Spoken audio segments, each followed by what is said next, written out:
ലോകരക്ഷകനായ യേശുവിന്റെ നാമത്തിൽ IPC Horeb worship centre Vellanad സഭയുടെ പ്രഭാത വന്ദനം എല്ലാവർക്കും അറിയിക്കുന്നു. ഇന്നത്തെ ചിന്തയ്ക്ക് ആസ്പദമായി അപ്പോസ്തല പ്രവർത്തനങ്ങൾ 18-ാം അധ്യായം 9-ാം വാക്യം. രാത്രിയിൽ കർത്താവ് ദർശനത്തിൽ പൗലോസിനോട്, നീ ഭയപ്പെടാതെ പ്രസംഗിക്ക, മിണ്ടാതിരിക്കരുത്, ഞാൻ നിന്നോട് കൂടെ ഉണ്ട്, ആരും നിന്നെ കയ്യേറ്റം ചെയ്ത് ദോഷപ്പെടുത്തുകയില്ല. ദൈവത്തിന്റെ സ്തോത്രം.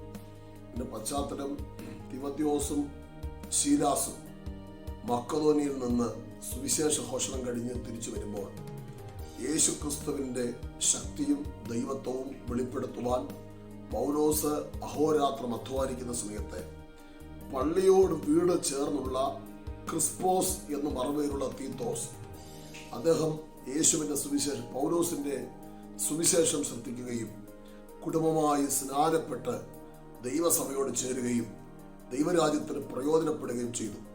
അപ്പോൾ പൗലോസിനെ കൊന്നുകളയുവാൻ ഒരു കൂട്ടം ആളുകൾ പള്ളിയിലെ പ്രമാണിയായ ക്രിസ്പോസ് അല്ലെങ്കിൽ തീത്തോസ് അദ്ദേഹം തീരുമാനമെടുത്ത് സ്നാനപ്പെട്ടപ്പോൾ പൗലോസിനെതിരായി കയ്യേറ്റം നടത്തുവാൻ തീരുമാനിച്ചു. പൗലോസ് അല്പം ഭയപ്പെട്ടിരിക്കുമ്പോൾ രാത്രി കർത്താവിന്റെ ദൂതൻ പറഞ്ഞു, ഭയപ്പെടണ്ട, ദൈവത്തിന്റെ സ്തോത്രം, ആരും നിന്നെ ചെയ്യുകയില്ല, നീ മിണ്ടാതിരിക്കരുത്, ഞാൻ നിന്നോട് കൂടെയുണ്ട്. ഇന്ന് രാവിലെ കർത്താവിന്റെ നാമത്തിന് വേണ്ടി നിൽക്കുന്ന മനുഷ്യർ ലോകത്തിൽ ഒരു ശക്തിയെ ഭയപ്പെടേണ്ടി വരികയില്ല. കാരണം ദൈവം പറയുന്നു, ഞാൻ നിന്നോട് കൂടെയുണ്ട്. മത്തായി സുവിശേഷം 28-ാം അധ്യായം അവസാന വാക്യം 20-ാം വാക്യം യേശു പറഞ്ഞു, ഞാൻ ലോകാവസാനത്തോളം എല്ലാ നാളും നിങ്ങളുടെ കൂടെയുണ്ട്. യേശയ്യാവിൽ വായിക്കുന്നു, ആമേൻ, സ്തോത്രം, നമുക്കൊരു ശിശു ജനിച്ചിരിക്കുന്നു, നമുക്കൊരു മകൻ നൽകപ്പെട്ടിരിക്കുന്നു, അത്ഭുതമന്ത്രി, വീരനാം ദൈവം, നിത്യപിതാവ്, സമാധാന പ്രഭു എന്ന് വിളിക്കപ്പെടും.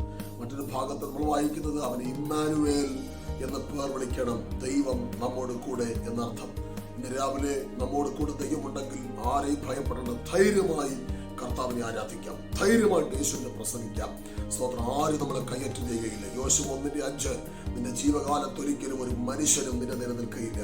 ഇന്ന് രാവിലെ വിശ്വസിക്കാം, പ്രാർത്ഥിക്കാം. ഞങ്ങളുടെ ദൈവമേ, നല്ല ഈ ചൊവ്വാഴ്ച പ്രഭാതത്തിനായി സ്തോത്രം. ഞങ്ങളെ ഭയപ്പെടുത്തുന്നവരെ നോക്കി ധൈര്യത്തോടെ പ്രഖ്യാപിക്കുവാൻ, അമ്മ ലോകരക്ഷകൻ എന്റെ കൂടെ ഉണ്ടെന്ന് പറയുവാൻ ദൈവമിടയാക്കണമേ. ഞങ്ങളെ കയ്യേറ്റം നടത്തുവാൻ ചെയ്യുവാൻ ആഗ്രഹിക്കുന്നവരുടെ നടുവിൽ തല ഉയർത്തുന്ന ദൈവമായിരിക്കാൻ സ്തോത്രം. അപകടങ്ങൾ, അനർത്ഥങ്ങൾ വിടിയിരിക്കണം. എല്ലാ ദൈവദാസന്മാരെയും ദൈവമക്കളെയും അനുഗ്രഹിക്കുന്നു. ജയത്തോടെ നടത്തണം, ധൈര്യത്തോടെ യേശുവിനെ കുറിച്ച് പറയുവാൻ, പാടുവാൻ, ആരാധിപ്പാൻ, പ്രാർത്ഥിപ്പാൻ ചെയ്യും. യേശുവിന്റെ നാമത്തിൽ നല്ല പിതാവേ, ആമേൻ, ആമേൻ. God bless U.